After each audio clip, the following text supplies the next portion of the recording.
Faisons attention. Dieu a peut-être déposé des grandes choses en toi. Dieu a peut-être parlé. Dieu a peut-être... Les gens se trompent souvent quand ils disent, en tout cas, ce que Dieu a dit, il va faire. Ce que Dieu a dit, il va faire. Dieu n'est pas un homme pour mentir, ni le fils d'un homme pour se repentir. En tout cas, Dieu va faire. Dieu va faire. Et puis toi, tu te comportes comment?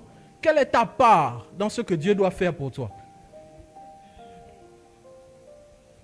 Quelle est ta part dans ce que Dieu doit faire pour toi? Tu penses que parce que Dieu a parlé par la bouche de ses serviteurs en disant tu es béni, tu es ceci, tu es cela, ça s'arrête là? Non. Tu as ta part à jouer dedans. Tu as ta part à jouer dedans.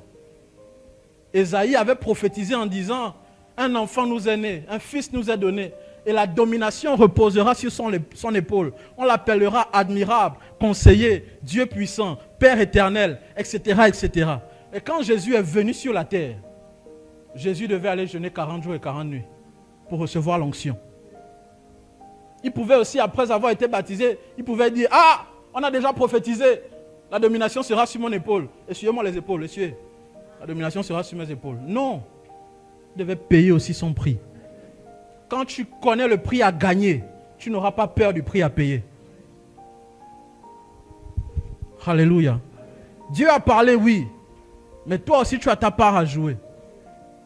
Dieu va me bénir, oui, mais toi aussi tu as ta part à jouer. Quand tu dors, tu fais des rêves où tu te vois élevé, tu te vois béni, tu te vois à une autre dimension de ta vie. C'est bien, c'est pas mauvais, c'est Dieu qui te révèle. Mais il faut savoir que tu n'as pas le droit de gaspiller tout ce que Dieu te donne en vivant une mauvaise vie, soit disant que ce que Dieu a dit, il va forcément faire. C'est faux.